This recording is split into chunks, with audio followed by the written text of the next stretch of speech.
Hey! Tudo bem, minha gente? Boa tarde a todos. Como estão todos vocês? Pingando na sauna hoje, né? A gente... São Paulo tá 35 graus hoje. Tá até que tem um ventinho gostoso aqui em casa, né? Torcendo para a internet se manter estável, porque aqui no mato onde a gente mora, ventou um pouco, já é motivo para a internet ou algum cachorro oscilar. Fazer xixi no poste. Já era. Boa tarde aí para todo mundo que está escrevendo. Estamos aguardando o Rossandro aqui. Nosso querido amigo Rossandro. A gente está muito feliz, né, do Rossandro ter aceitado o nosso convite. Nem diga. Mas também estamos tristes que é o último dia do encontro online, do nosso encontro, que a gente vem de uma semana falando sobre esse tema, sobre prevenção ao suicídio. Sim. E um tema que a gente fala todos os dias do ano, não é só em setembro, mas setembro tem um gostinho especial. Então até todos, nós dois aqui, ó. Grupo continue. Lava uma Se tem vida, tem jeito. O Rossandro entrou aqui, eu vou convidá-lo. Aí, ó. Vamos esperar o Rossandro aparecer. Conectando. E aí? Meu querido! Quanto tempo, gente? Pensei Mas só na nunca outra. esquecemos do você. Muita saudade. Eu não te conhecia, só o Newton, pessoalmente. Eu não te conhecia pessoalmente, mas é um prazer. Já te acompanhava aí nas redes sociais, na TV. Ah, que alegria, gente. Alegria nossa. E aí, minha gente, como é que vocês estão, hein? Estamos nessa pandemia. Trabalhando muito. E nós temos agora também uma instituição de longa permanência de idosos. Sim. Então temos quase 50 idosos, quase todos demenciados, cadeirantes, que na época do Covid aí estão nos preocupando um pouco. Graças a Deus, ainda virgens de Covid. Todo mundo muito bem. Que coisa boa. E você, tá na Paraíba hoje ou tá viajando? Não, desde que começou o isolamento social, aí em fevereiro, acho que a última viagem que eu fiz foi 16 de fevereiro, eu estava no Rio. Poxa. E de lá para cá, todas as palestras profissionais são feitas online também. Agora é que vai começar algumas viagens, mas estou em casa, estou aqui full time, 24 horas, 7 dias da semana, maravilhoso. E trabalhando 24 horas, né? Eu durmo, eu vejo sério, eu relaxo, eu leio. Mas assim, eu acho que a gente tem um sentimento de compromisso com a vida, né, Nilton? Você sabe disso, e a gente às vezes precisa até se convencer de que precisa parar, né? Para não extrapolar, digamos assim, a carga que a gente coloca sobre a vida. Mas a gente, claro, não fica assim de boa, e a gente tem um prazer também no que faz. Então, quando a gente tem um prazer no que faz, termina que o trabalho não é uma coisa tão pesarosa, porque claro que tem um desgaste, mas como tem uma recompensa desse prazer, então é bom demais. Assim é bom demais falar contigo. Tava com muita saudade de você, viu? Também. Quando você voltar é à normalidade, estamos juntos. Aí. Em Budapeste, cidade linda, gostosíssima, né? Maravilhoso aí, é muito linda. A instituição é muito linda, né? Só de você ir para aí já relaxa. Sai do Frege da Grande São Paulo e como se fosse um portal, né? Um portal para o outro. E hoje nós estamos com um clima de Campina Grande aqui. Tá 35 graus aqui hoje. Eita, aqui não, aqui deve estar... Deve estar por aí, Não, aqui deve estar 20. Aqui é nosso inverno. Aqui o 35 é o nosso máximo do verão. Aqui é o 35 é o máximo que a gente chega. Nossa, hoje dá para fritar ovo no asfalto aqui. Demais.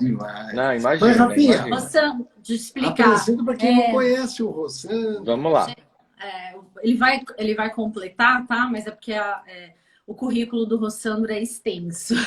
Mas o Rossandro é psicólogo clínico, tem vários livros publicados bem legais. A gente tem alguns aqui em casa. O Rossandro também é consultor, né, do programa da Fátima Bernardes do Encontro. Dei também uma olhada no YouTube, já tinha assistido vários vídeos seus, mas eu sei que tem mais de 150 milhões de acessos. É isso? Estou falando correto, né?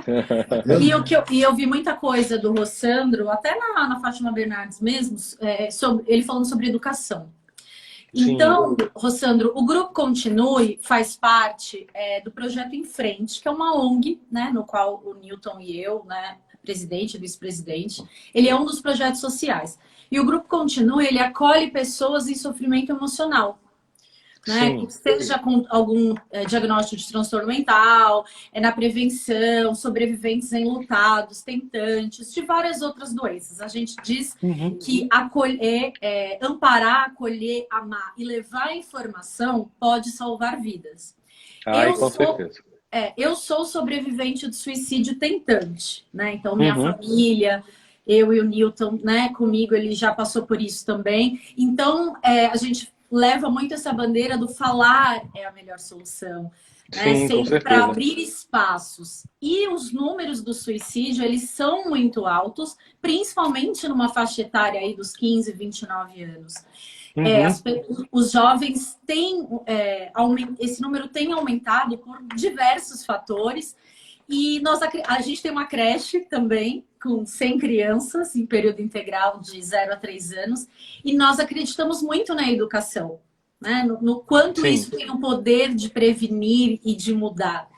Então, dentro desse tema, eu queria que você trouxesse um pouco, até da sua experiência, por que esse número ele só tem aumentado entre crianças e jovens? Como você vê esses dados? Eu acho que... Eu acho até indiquei ontem, tenho indicado em algumas lives, o novo documentário sobre redes sociais que está na Netflix. A gente começou a ver ontem. Assistimos ontem. Pronto. Então, veja o que acontece. Ali, os profissionais, eles tiveram o mesmo direito de delação premiada que os profissionais que trabalham com a chamada junk food, né? Aquela comida de fast food, que conseguiram na justiça o direito de denunciar o que estava por trás dessas comidas, tão viciantes quanto o tabaco, colocando produtos viciantes. Eles assinaram essa mesma lei para poder falar dessas empresas, senão eles seriam processados, né? Porque eles denunciaram aquilo que a gente já sentia. Ou seja, por exemplo, de 2010 para 2011, tínhamos uma média de suicídios de crianças, de adolescentes e crianças, e que de repente pula, assim, gritantemente, e aí você começa a perceber que há uma relação de causa e efeito profunda. Claro, essa não é a única variável explicativa, mas é uma variável a se considerar pelo impacto, pela força, e porque nós não estávamos preparados enquanto seres humanos para lidar com uma exposição tão grande como as redes sociais, e o ego humano não estava também pronto, nem está pronto ainda, para você ter que lidar com a opinião de tantas pessoas ao mesmo tempo. Você vê que tem celebridades que deprimem depois que um ataque de haters acontece, tem cancelamento.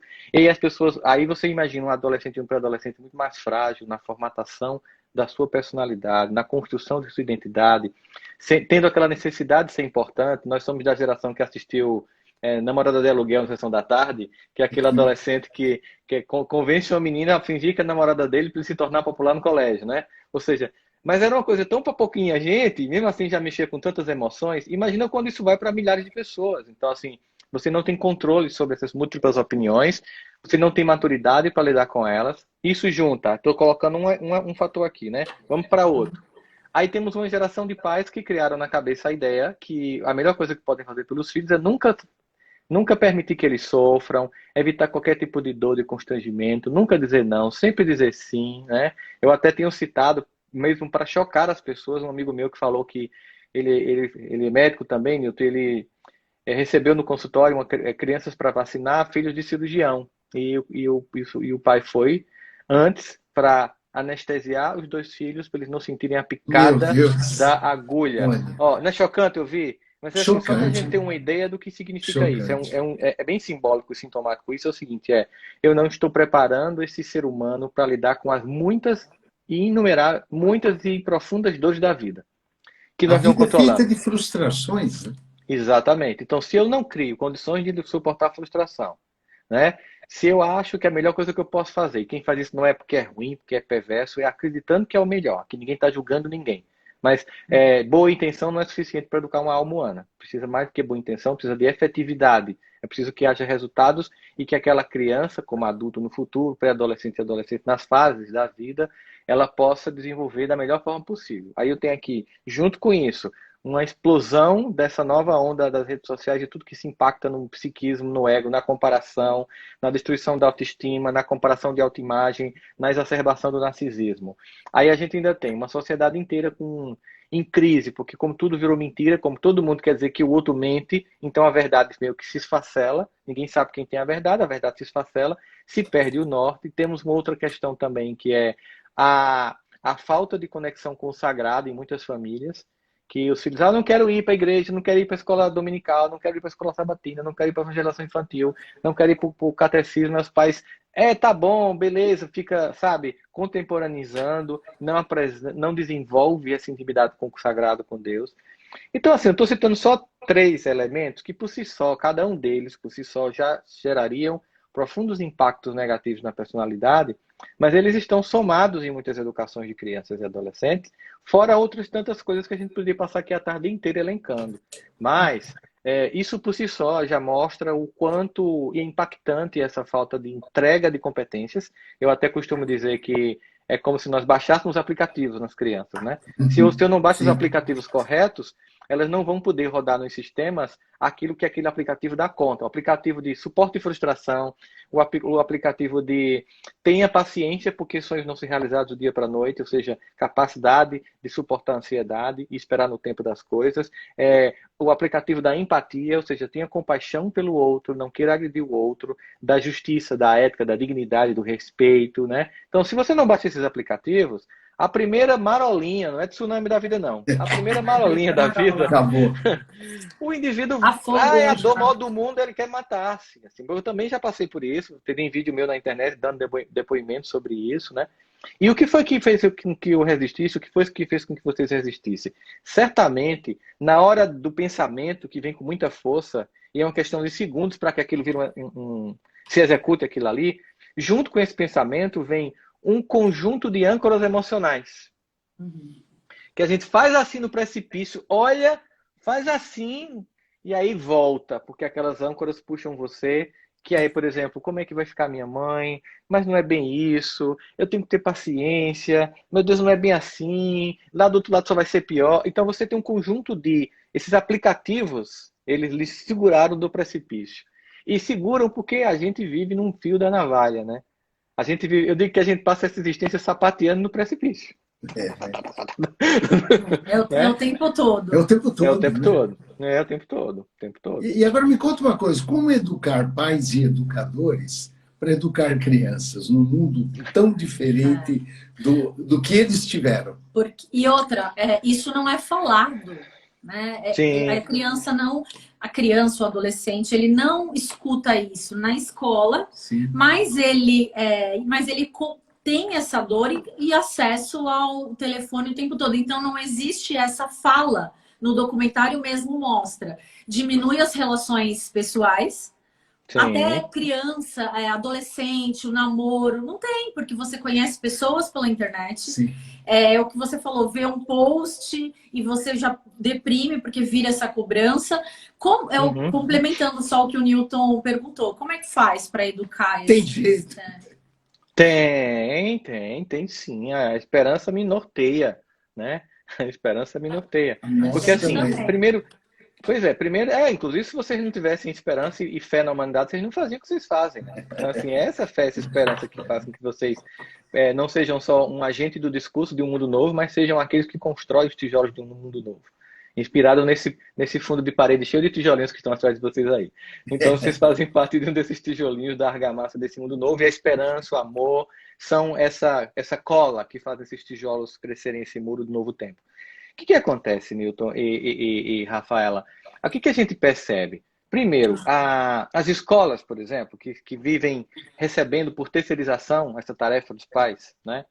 Especialmente as escolas padrão de classe média alta, né? Que elas são... Na verdade, se você for observar, ironicamente, os pais que mais querem que as crianças voltem para a escola são os mais ricos.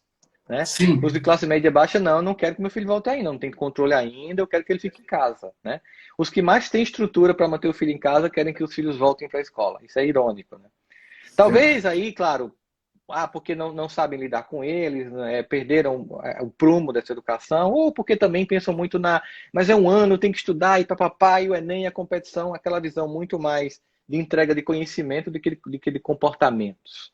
As escolas, de um modo geral, elas se cansaram, Newton, se cansaram de lutar, digamos assim, contra os Sim. pais, numa sensação de nós contra eles. Então, eu faço palestras em escolas das mais variadas faixas etárias de renda, em todo o canto desse país, e toda vez que eu ia para uma reunião de pais, os diretores do Iapoca ao Chuí diziam o seguinte para mim: professor, é uma pena. Aí eu completava a frase: eu sei que os pais cujos filhos dão mais problemas não vêm para a reunião, não é isso?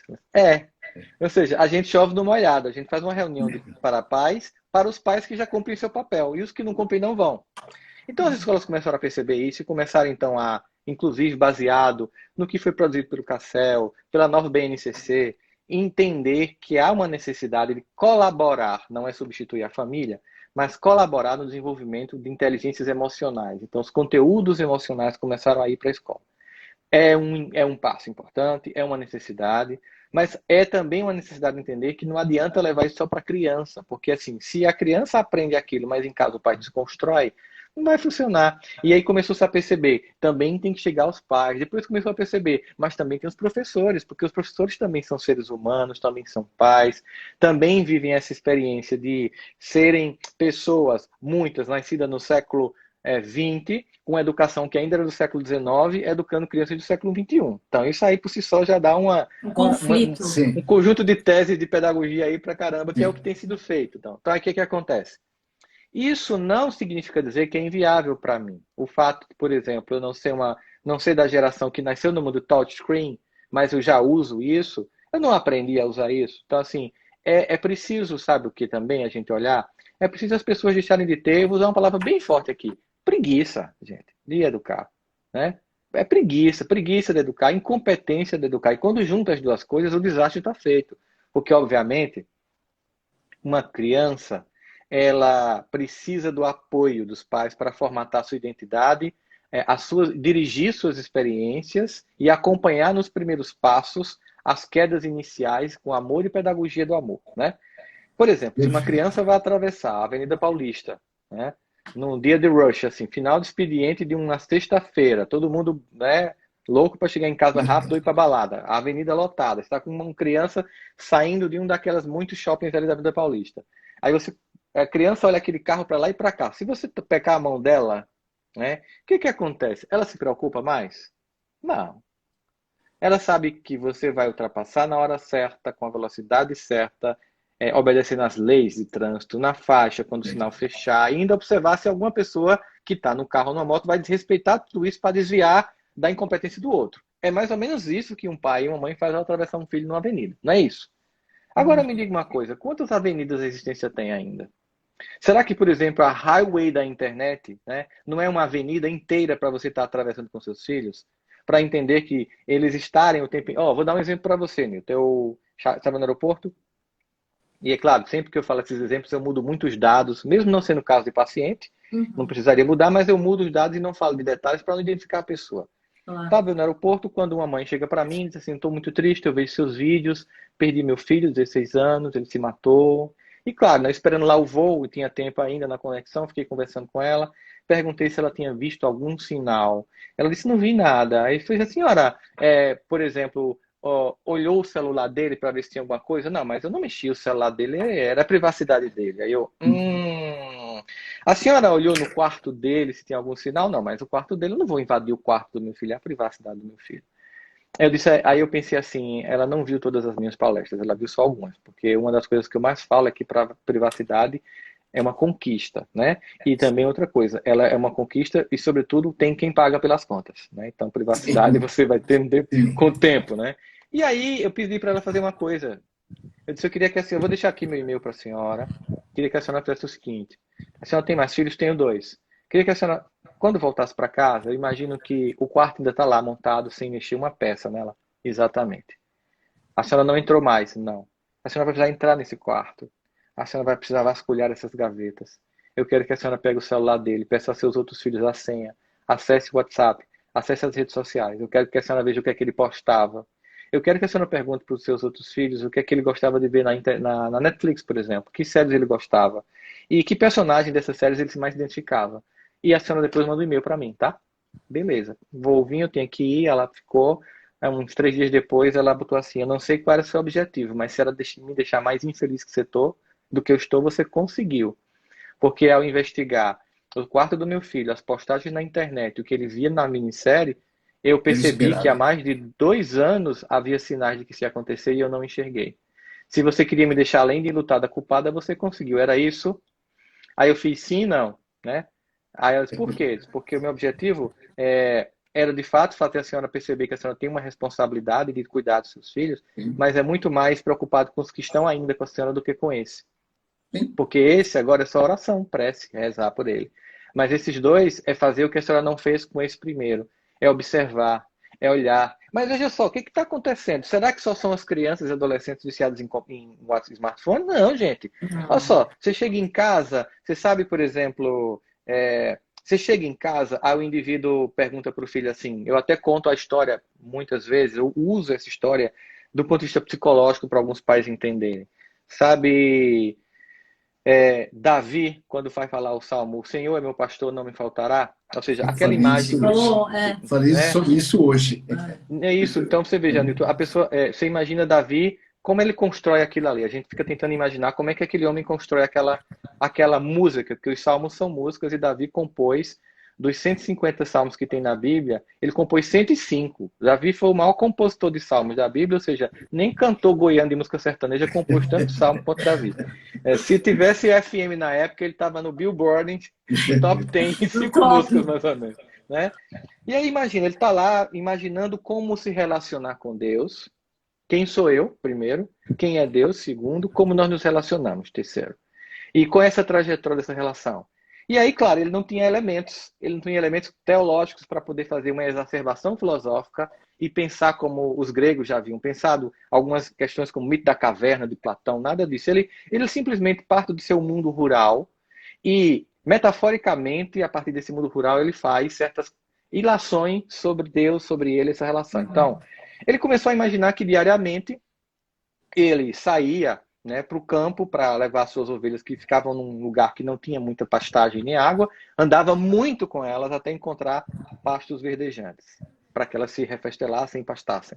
Depois, no sol escaldante da Judéia, muito pior do que os 35 graus que Sim. está aí agora, elas ficavam muito, muito quentes e ele levava para um riacho de águas muito tranquilas, não profundas, para que elas se refrescassem. Final da tarde, cair da tarde, voltava a ele, mas pensava, é preciso economizar o caminho e eu vou voltar por um atalho para que elas não caminhem tanto, né, e não cansem.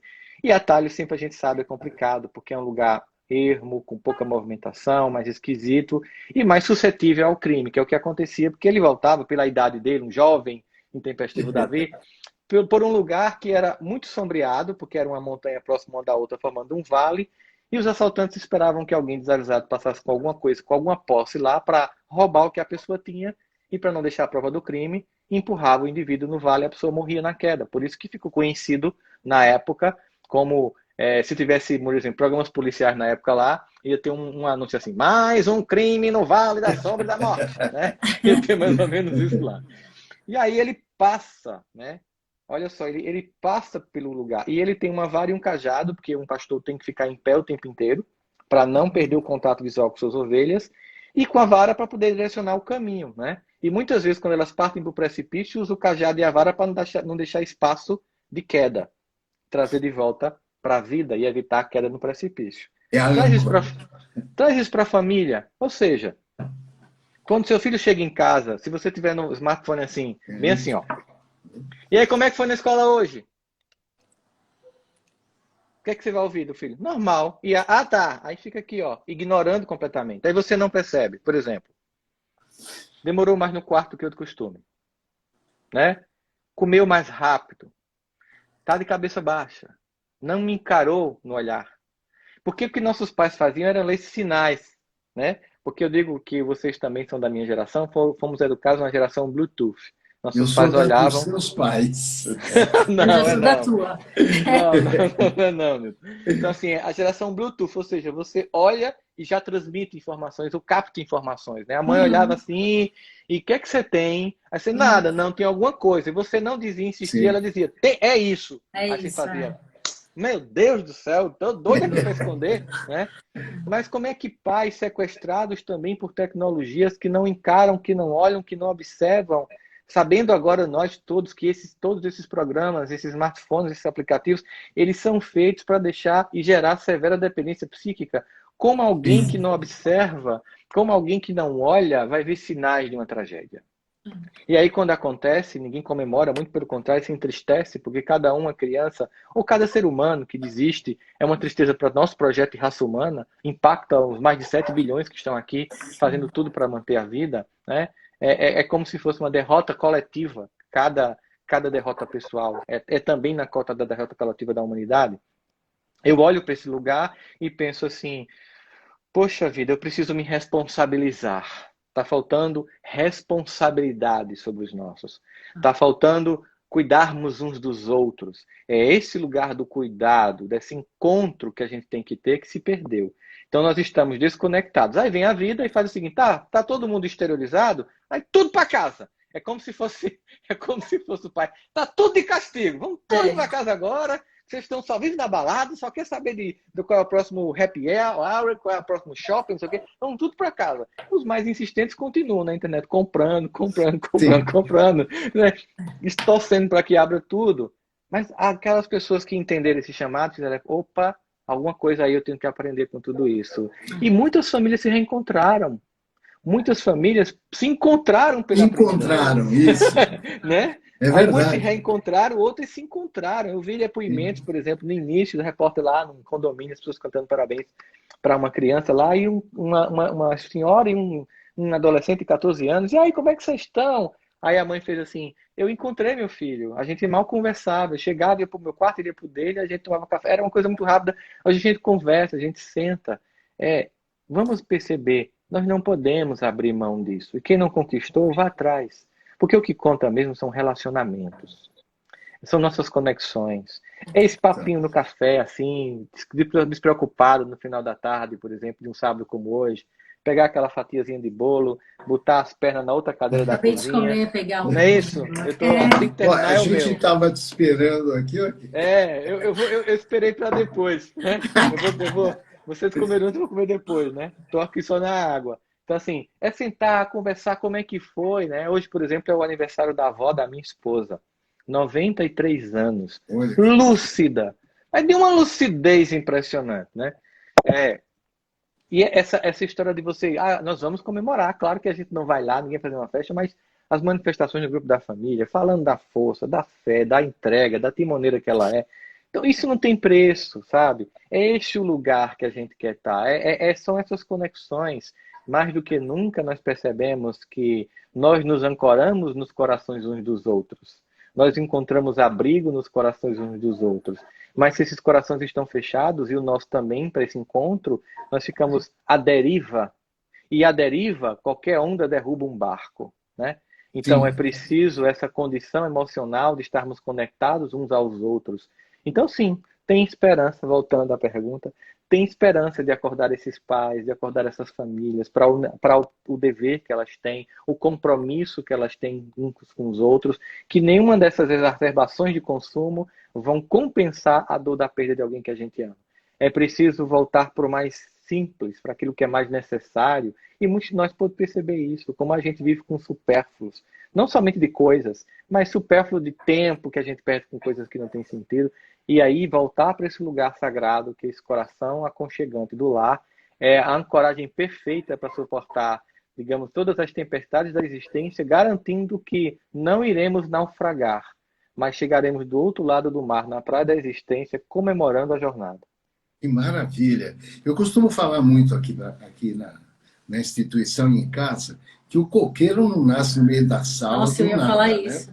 Não nasce. É. Sintonia. Então, muitas vezes, esses jovens que já estão, muitas vezes, em processo de bullying na escola, muitas vezes excluídos do time ou da tribo em que eles gostariam de estar. Sensação de pertencimento. Exatamente, gostariam de estar inseridos, e a família simplesmente não enxerga. E quando acorda, tem um coqueiro no meio da sala, carregado de coco, e ninguém viu. E ninguém, eu vejo muito isso no consultório. E quando você alerta a família para buscar uma ajuda profissional, imagina, meu filho não é doido, meu filho está bem. Quantos pacientes você mandou? A gente estava contando, mais ou menos, para o psicólogo. Agora, durante a pandemia, uns 8. Porque as crianças agora estão sendo vistas. Não é que as crianças estão ficando malucas na pandemia. Os pais estão vendo que os filhos têm algum problema. E os pais também têm ido, né? E os pais também. Eu acho que tem pai aqui para nós, só para brincar com a situação, Nilton, tem para nós que tem pais, né, que estão sendo que não estão enxergando que os filhos têm problema, não. Tem alguns pais que a minha sensação é que descobriram que tem filho. Ah, tem uma criança aqui. Conta, que a mãe falava, pelo amor de Deus, Nilton. Não, eu tenho pacientes que falam, pelo amor de Deus, quando é que vai acabar essa pandemia? Eu não estou suportando meu filho. Eu falei, porra, você já tinha visto ele em casa? Eu duvido que a educação é terceirizada. Ou para a escola, ou para a babá, a funcionária do lar. Para alguém ela é terceirizada. E assim, até a futura adoção. A adoção pelo traficante, a adoção por alguma tribo que leve ele para um local à deriva, totalmente à deriva. Adorei o conceito, vou anotar aqui, tá? Uau. Peraí, essa adoção aí nova aí, adorei. Qual que você falou? Adoção? Pelo crime, pelo traficante. E é o que acaba acontecendo, né, Rossandro? E independente de nível social, cultural, financeiro, econômico. Porque você fica numa... Esse documentário, eu achei... Gente, eu esqueci o nome, tinha um monte de gente perguntando. Depois a gente posta a live. Vai falando que eu vou pesquisar aqui enquanto vocês falam para a gente entregar para a galera isso. E aí mostra muito isso. Do jovem, ele começa a se machucar, inclusive se automutilar, de ver como ele não se sente parte de nada. Então é um vazio que começa... Eu já passei por isso. É um vazio que começa a entrar dentro de você. Você não sabe de onde vem. Se bem que essa automutilação, eu também enxergo como um lenitivo para a dor que ele sente. Sim, então. Não é que ele se... Não, ele se machuca. É uma tentativa de diminuir. É uma tentativa, para exteriorizar aquela dor que ele tem, porque nem ele sabe a dor que está sentindo. Gente, eu vou até colocar aqui, eu vou até colocar bem rapidinho aqui, Nilton, para a galera ver, porque tá aqui, ó. Peraí, eu fiquei chocada. Eu vou fazer assim, tá minha câmera no computador. O dilema das redes. É esse aqui, ó. Dê um print na tela aí, gente. Dê um print na tela, vocês que estão nos assistindo, que esse é o documentário da Netflix chamado O Dilema das Redes, que ele precisa ser visto, revisto, estudado, conversado. A gente tem que pedir para os filhos assistir junto com eles. A gente tem que assistir junto com as pessoas. A gente tem que falar muito disso. É uma denúncia muito séria de pessoas que fizeram, por exemplo, a estrutura do Facebook, do Pinterest, do Instagram, do Twitter, do e de tudo. Snapchat, tudo. Não é gente analisando, não. É gente do próprio Vale do Silício denunciando. Então, as pessoas estão por trás de tudo isso, estão aí dando essa oportunidade para a gente. E não adianta virem também falar, isso é complô. Imagina esse documentário. Não, gente, não é complô. É uma realidade. A gente já sabia dessa questão de anúncio. Todo mundo já se perguntou, como que o Google sabe tudo que eu gosto? Você digita alguma coisa no Google, daqui a pouco aparece um anúncio no Facebook. Você não digita, não. Se você fizer assim, nunca... Você tá aqui com o telefone do seu lado. Nunca mais ouvi Nilton. Tá. Aí, se eu sigo você no Instagram, o que acontece? Quando eu entrar, a primeira imagem que aparece é a sua. É assim, eu queria ir para Cancún. Aí você, quando você acessa sua rede social, aparece lá, Cancún. Ou seja, vamos combinar. Então, assim, é muito sério isso. Então, a gente precisa se cuidar. Sim, só uma informação, né, Nilton, para as pessoas que me seguem que não te conhecem, Nilton é pediatra, viu, gente? Então, assim, por isso que ele está falando já faz paciência, experiência, o tempo que ele tem experiência com crianças aí e pré-adolescentes é muito grande. Então, vocês veem a força do que ele está falando aí para a gente, a importância dessas informações. E vamos ver lá, galera. Vamos olhar para esse pé de coqueiro. Vamos colocar uma lente assim. Isso. Vamos colocar um colírio na existência para enxergar até as ervas daninhas que deixamos crescer no meio da sala da nossa existência familiar, no meio desse lar familiar, para poder a gente ter tempo de ir lá e capinar e abastar esse território para construir uma criatura mais capaz, pelo amor de Deus. É claro, a gente está falando aqui de criança, e isso é o mesmo esquema e modelo dos adultos. Sim. Isso também acontece com casais, acontece com filhos mais velhos, com pais. Os idosos também se matam. E aí teve um idoso, até um ator que se matou recentemente, da Globo. E eu li coisas terríveis na internet das pessoas falando sobre ele. Eu deixei de seguir várias pessoas, inclusive do meu círculo, pelas coisas absurdas que colocaram. Total, zero empatia, como se ele fosse não tivesse... como é que tem coragem? Ao invés de terminar uma história de vida bonita. Ao invés de terminar a história de vida, do fim da vida ele estraga. Não, minha gente, já tinha um coqueiro na casa dele. Cadê o coqueiro? A gente não sabe o que ele passava, mas o problema é não julgar. Exatamente. Eu não posso simplesmente... E é uma tendência, né, Rossandro? É você estigmatizar. O problema é que as pessoas não julgam, né? Já condenam, né? Não é que julga. Não há julgamento. Já vai direto. Há uma condenação. Não dá tempo a você ter recursos, né? Não. Já vai direto para a condenação.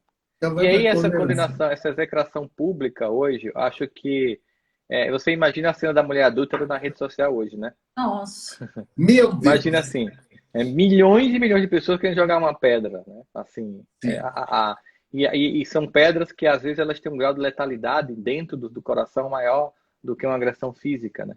Então, assim, porque a gente vive realmente esse momento de profundo desrespeito.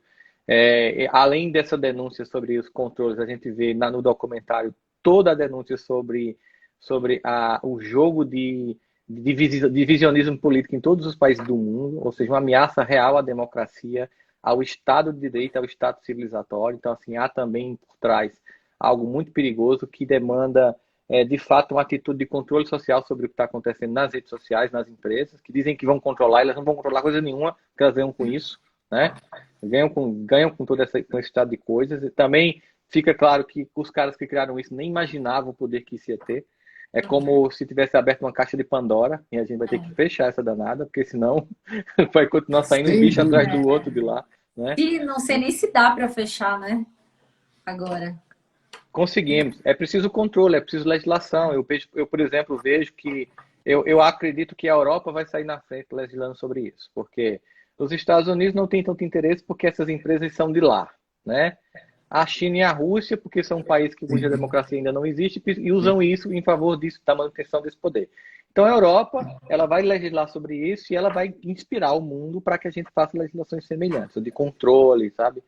Eu também acho, também concordo contigo, até porque a Europa é uma população um pouco mais senil, mais idosa, ou mais adulta, vamos dizer assim, né? E com menos jovens, que também são os grandes interessados em fomentar as redes sociais. Assim, alimentar as redes sociais. Até de políticas públicas, né, das redes sociais, a gente começou a ver um movimento do Facebook, por exemplo, até de suicídio, quando você enxerga alguma coisa. O Google fez uma parceria com o Vitaleri. Sim. Não sei se vocês conhecem, né, Rossandro? Vitaleri, que é um instituto. É um instituto em São Paulo de prevenção e pós-venção do suicídio. Ah, que legal. Muito bom. E aí, em parceria, eles criaram também ferramentas no Google. Então, quando você digita alguma coisa relacionada à saúde mental, suicídio, ele já leva para essa informação. É uma tentativa, assim, é o início, né? De levar ferramentas para as pessoas. Oi, estamos juntos agora. Sim. Estamos juntos. O Instagram, se não fosse o Instagram, não poderíamos estar juntos agora. Sim, é uma ferramenta maravilhosa. Não, eu quis dizer aquela que, assim, coisa, você... Pode falar. Não, você ter consciência disso, daquilo que está sendo equivocado nas redes sociais, não quer dizer extingui-las, porque é algo que vem, que também tem um aspecto muito positivo. Mas é apenas o excesso, né, daquilo que a gente começou a usar, lembrando daquele que com quem nunca come mel quando come se lambuza, para a gente saber dosar, fechar um pouquinho a tampa, como a mãe faz. Não, é uma colherinha por dia, né? Senão eu sou daquelas crianças que sequestrei a lata de leite condensado, furei e fiquei sugando na tampa da geladeira durante um mês, quando mesmo fui usar estava vazia, né? Eu Então assim, mas também. você tinha só aquele furinho, né? Se você abrir uma lata e der, a pessoa vomita, porque não suporta o excesso. E a gente está muito nesse processo atual. Ô Sandro, falando de criança, idoso e adulto e todo mundo junto, tinha umas perguntas aqui que eu tirei os comentários, muita gente estava pedindo para tirar, porque fica subindo e aí atrapalha um pouco. É uma coisa que a gente recebe perguntas o tempo Sim. todo de pessoas que familiares, seja filho, seja companheiro, alguém próximo, que a pessoa está sofrendo, está em sofrimento emocional, está aí com comportamento suicida, com ideação e não quer ajuda. E a família fica desesperada, o companheiro, sei lá quem que está ao lado, porque conversa, tenta de todas as formas e às vezes acaba falando coisas que atrapalham e não ajudam. Como que você atua nessa questão sistêmica aí, que não envolve só a pessoa que está sofrendo, envolve todos que estão ao redor? Primeiro, a gente tem algumas coisas assim para falar sobre isso, né? A primeira coisa que eu diria é que esteja disponível sem se impor. Eu sei que você não está bem, você não quer buscar uma ajuda profissional, mas eu estou aqui, tá? Então a primeira coisa é se torne disponível sem se impor, porque senão a pessoa fica levitando. Esse é o primeiro momento, ou seja, um segundo momento é vão para a guerra silenciosa. Para mim a guerra silenciosa é uma guerra espiritual, em que eu vou usar meu artefato espiritual da minha religião. E enquanto está lá, sei lá, meu filho no quarto pensando em se matar, estou eu, meu esposo e todos os outros na casa em oração, rezando, fazendo preces, entregando, pedindo para pessoas da mesma religião fazer orações, porque é justamente para trabalhar num outro lugar, acessando a iCloud, né, da alma humana, para que a gente possa chegar no self. Enquanto o ego está se sentindo lá desimportante, achando que não tem mais sentido, que não vai fazer falta e que é um peso na vida, ou que não suporta a vida, que a vida é pesada demais, vou me comunicar espiritualmente com esse self, dizendo, não, você é capaz, isso passa, a noite mais escura, sempre tem um sol que nasce. Então é esse contato, mas é assim, não é um dia, 2 dias, sabe? É uma batalha, é insistente, é consistente, é persistente. E se fazendo tudo o que se fez, tendo consciência de que deu o seu melhor, ainda assim a pessoa desistiu da existência, a família não pode se destruir. Não, eu A digo maior antes de homenagem. se destruir. Ah, desculpa. Mas é que eu tô falando Tá. todas as etapas, né? Tô falando o que que a gente faz antes, tô falando o que Aham, faz durante, né?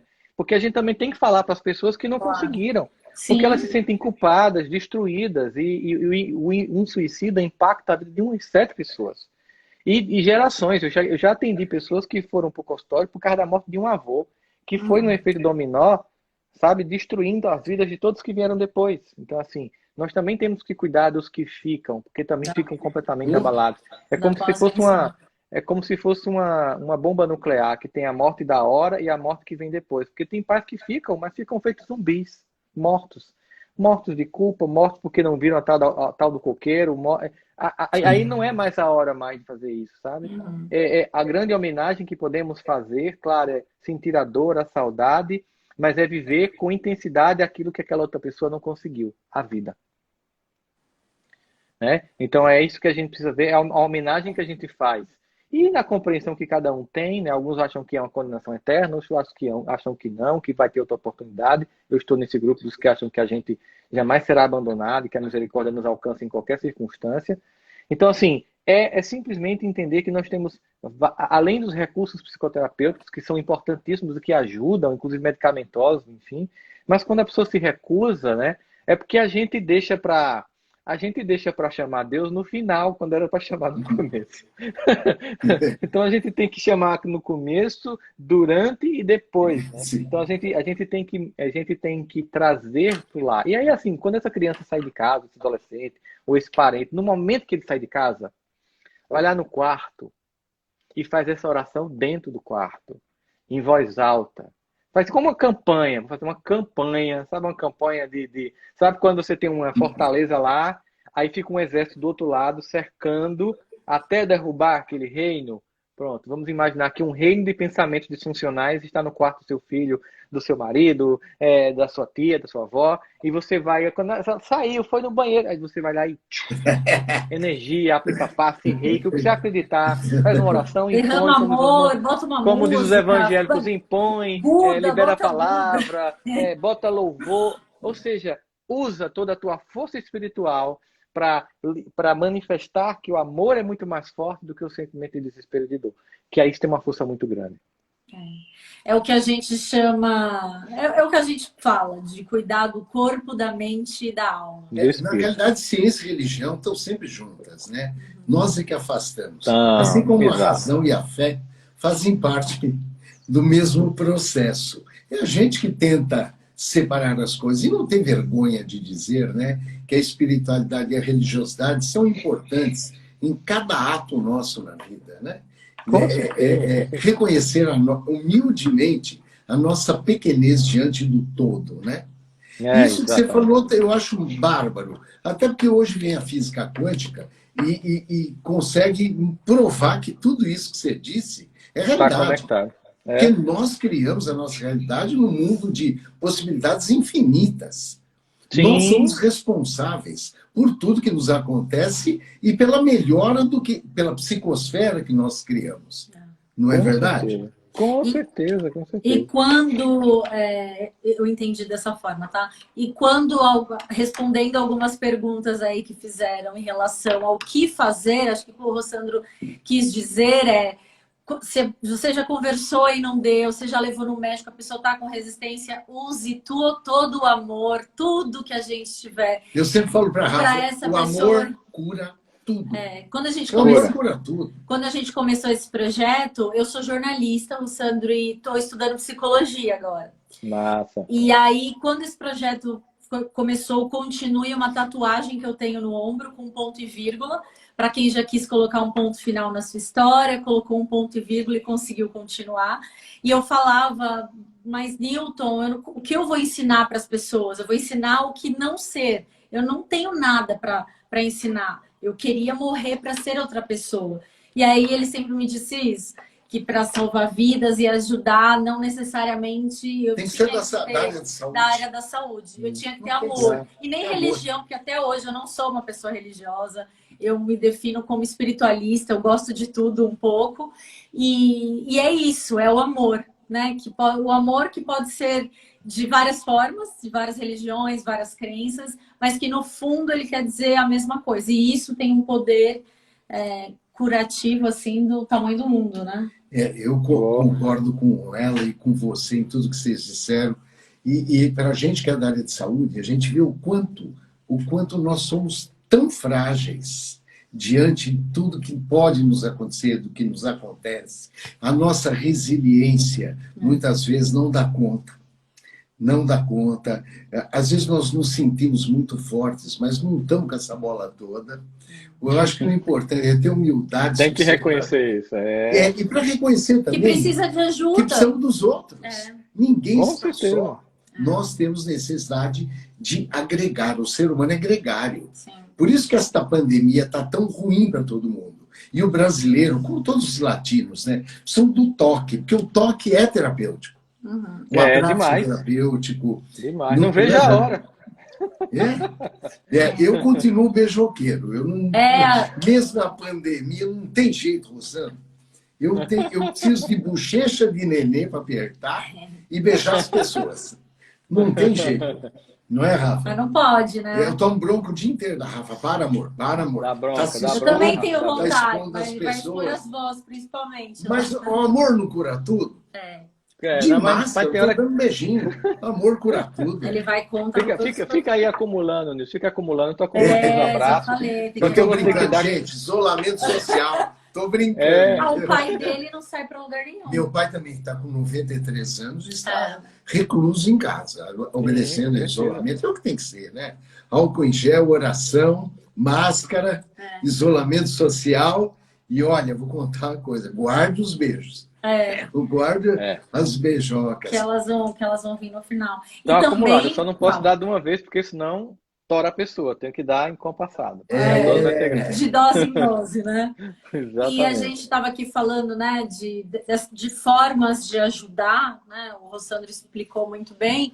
E falar, a gente tem que lembrar que falar sobre isso, falar a palavra suicídio não atrai, não vai dar ideia para a pessoa fazer, não vai atrair coisa ruim.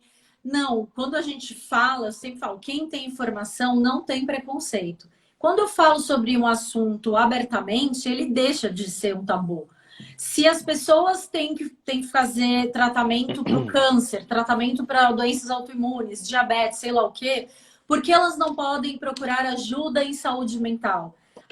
Eu faço terapia, eu tomo medicamentos, eu tenho transtorno bipolar, eu vivo uma vida normal, faço tratamento, eu não fico doente o tempo todo. Às vezes eu fico, mas às vezes não. E tudo bem. E ok da gente falar isso. Isso não... a doença, seja ela qual for, não define quem nós somos. Nós somos nem nos pessoas, diminui, humanos. Nada. Então, que a gente use o amarelo é só para dar uma voz um pouquinho maior. Mas que a gente não espere ficar doente para procurar um psicólogo. Psicólogo não é coisa de louco. Psiquiatra não é coisa de louco. Pelo contrário, é uma forma de autoconhecimento. Louco não busca ajuda. É isso. Quem é louco nem sabe que tá louco. Não busca ajuda. Não faz ideia. Se a gente está sofrendo, se as coisas não estão legais, não importa o motivo, procure ajuda. Experimente, né, Rossandro? Porque isso é uma coisa que salva vidas. Falar sempre é a melhor solução.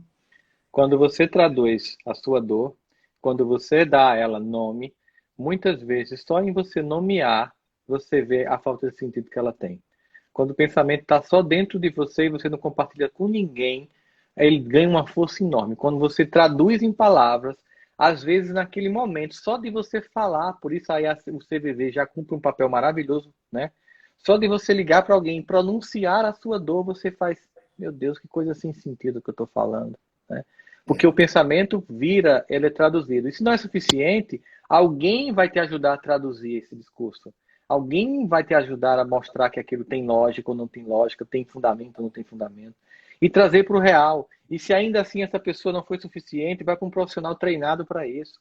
E se você não quer, procure essa ajuda do transcendente, né? E se você recusa tudo isso, ninguém vai desistir, né? A gente fica ao redor, torcendo para que você abra, né? Abra seu coração. É natural ter um momento de dor, é natural ter um momento de recolhimento. Temos que respeitar esses momentos que todos nós temos, que as pessoas têm, mas a gente não pode estacionar na dor, porque ela pode realmente representar um lugar não onde a gente fica para aprender, se fortalecer, se ressignificar e caminhar, mas a gente fica como se estivesse numa areia movediça. Então a gente tem que passar por aquele momento, mas como qualquer pessoa que tem que ir para o quarto dormir, depois tem que levantar, tirar o pijama, acordar e seguir a vida. Nesse fluxo da vida, da existência, a gente precisa pedir ajuda, ter humildade, como o Newton falou aí, a gente não é Superman nem X-Men, coisíssima nenhuma, a gente é muito fraquinho, frágilzinho, precisando de ajuda, baixa a bola, né? Assim, todo mundo é assim, uns disfarçam mais, uns acreditam que são, esses são mais perturbados ainda, né? Mas a maior parte de nós somos humanos com nossas fragilidades, que somos a potência que somos e por isso dominamos, né? E construímos a civilização que nós construímos, ainda que imperfeita, mas cada vez mais avançada, porque na nossa fragilidade conjunta nos unimos. Se fosse o mais forte a ter vencido a evolução das espécies, aqui estava um Tiranossauro Rex falando com vocês. Mas não, é um ser humano frágil, fraquinho, que basta um garfo que entra, basta uma caneta que fura, mas por ter tão consciente dos perigos, dos riscos, não se submete a isso e pede ajuda quando necessário. Então, esse grito, né, esse assumir, falar, como a Rafa está falando, eu tenho depressão, tenho bipolaridade e tudo bem, porque eu me cuido, eu tenho a crise, eu caio, mas eu vou e eu volto. E cada um tem as suas, digamos, lutas cotidianas, diárias e silenciosas. Talvez um dos problemas da rede social é porque as pessoas só mostram um momento eufórico, nunca um momento depressivo da vida. Né? Tipo assim, na euforia você posta tudo, na depressão você se esconde. Então, a gente tem que ter essa visão de que as pessoas oscilam, que nós oscilamos, que isso é extremamente humano. Não se sinta menor por isso, não se sinta incapaz por isso. E se você não tem competências, a vida ou a família não fez isso, também não encontre culpados. Nem os outros, nem vocês. Também não é a solução. Culpar os seus pais que não lhe educaram bem, ou a você porque fez escolhas erradas, também não é a solução. É o que eu faço a partir de agora. É o hoje que importa. É a caminhada que a gente vai fazer a partir de hoje, dia 12 de setembro de 2020. Né? O que foi, agora é hoje, aqui e agora, para continuar e começar uma nova jornada. Mas não adianta aqui e agora dividido, tem que estar em plenitude total. Esteja Integral. presente como um todo, não é mesmo? Rossandro, você falou uma coisa agora há pouco que me remeteu a outra coisa. Uma das coisas que eu tenho muito medo não é quando a Rafa está triste, mas é quando ela está eufórica. Quando ela está lá em cima, onde ela é poderosa, onde ela consegue tudo, me dá medo. Então, eu queria que você falasse alguma coisa. É porque a última crise que eu tive foi 13 de outubro de 2016. E as 3 tentativas de suicídio, eu não estava deprimida. Na baixa, né? Quer dizer, dentro de mim eu estava destruída, mas na parte externa, quem me olhasse não ia perceber, porque eu estava... Porque é muito comum, né? A gente ouve falar assim, as pessoas fulano se matou, mas ele estava tão feliz. Ele não estava triste, eu não reparei que ele... Sabe? Ele É os estereótipos, né, Newton? É os estereótipos que as pessoas pensam. Na verdade, a euforia é uma saída de si mesmo. Você está eufora, né? Então, assim, aí você não tem controle. É aquilo, eu tenho dito muito, que eu acho muito legal, porque os gregos diziam assim, quando você não está em sintonia com o seu eu e não se conhece, você vive, no caso eles não tinham esse conceito, né, que esse conceito vem depois, eles tinham a concepção mítica do mundo. Então, se o indivíduo está vivendo uma trajetória, ele está em sintonia com os deuses. Se ele não está vendo essa trajetória, ele está em sintonia, então ele está numa tragédia. Sim, né? sim. E como os romanos renomearam os deuses gregos como astros, né, Júpiter, né, Plutão, essa coisa toda, eles não chamam de tragédia, eles chamam de desastre. Está em desalinho com os astros. Desastre. Então, para a gente não viver nem num desastre, nem numa tragédia, e ter finalmente uma trajetória, não pode estar eufórico, ou fora do eu o tempo todo. Tem que ter esse contato com a interioridade de forma mais integral. Então, o que a euforia tem como perigo? Porque, às vezes, a pessoa que a gente chama de suicídio inconsciente e entra num carro para fazer um pega e bate e morre, porque acha que é invulnerável. Digamos que na fase da... Por que é tão preocupante a adolescência no auge dela? Porque a gente é eufórico o tempo todo, a gente acha que pode tudo, que é invulnerável, onde tem muitos riscos. Então, não, vamos lá, vamos fazer roleta russa, bora! Acha que é como no filme, na minissérie, que sabe que é Matrix, aí faz assim e a bala passa. Não é assim não, gente. As então, âncoras assim, não conseguem segurar. Não consegue segurar. Então, assim, aí é nessa hora que quem tá de fora e que ama, tem que cuidar mais, né? A gente tem que cuidar sempre, mas tem sinais que são mais perigosos. Porque a aparente euforia que seria, não, tá empoderado e tal. Não, né? Não é a euforia num processo bipolar, não é só comprar uma bolsa caríssima, não, sabe? Isso, E estourar o cartão, não. É bem diferente disso. Só pode... as pessoas... é incontrolável, assim. Tipo, não é um negócio, estou eufórica porque estou feliz. É um negócio que é inerente, você nem percebe que tá assim.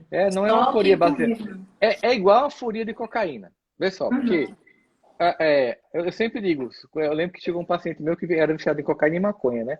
E ele falou assim, não, pô, a maconha me acalma, a cocaína me excita. Eu digo, pô, olha que coisa injusta. Mas por quê? Porque a calma, ela tem que vir de um profundo senso de dever cumprido. Então eu tinha lá uma meta, fiz, tal, não sei o quê, e quando terminou eu... Aí essa calma, ou seja, o organismo proporciona esse barato. Sim. Essa calma, sem cobrar conta. Isso. Agora, o nego quer ter calma sem ter feito o trabalho, aí o organismo cobra a conta. Sim. Vem lá e provoca Alzheimer. Tem vários estudos sobre isso, né, do uso da cannabis. Não, mas aí eu quero ficar eufórico também. A euforia vem de uma vitória, depois de muito esforço. Sim. E o organismo libera endorfina e tal. Aí você não faz patavina e quer uhul! Aí, Rossandro, a gente tá no último minuto. Meu Deus! Saco. Olha, muito obrigada. Sabe que eu te amo muito. Queria muito. que você, meu irmão. Para encerrar, foi muito bom ter você. Queria que você deixasse uma mensagem em alguns segundos. A gente nunca pode duvidar da nossa capacidade de superar as dores. Nós carregamos a capacidade de viver uma trajetória e sair de um desastre, de uma tragédia. E se você não acredita nisso, confie em quem você ama. E se você não tem ninguém que você acha que ama você, o que é uma mentira, pode acreditar nisso, acredite, Deus jamais desistiu, né? Ele nos conhece, como diz Davi, ele nos sonda, e mesmo quando faltam em nós palavras, ele conhece o nosso pensamento. Então, se faltar abraços humanos, entrega-te a Deus. Amparem, acolha, amem, continuem com a gente. Obrigada, gente. Obrigada, Rossandro, do fundo do coração. Obrigada, gente. Show de bola, né? Não foi?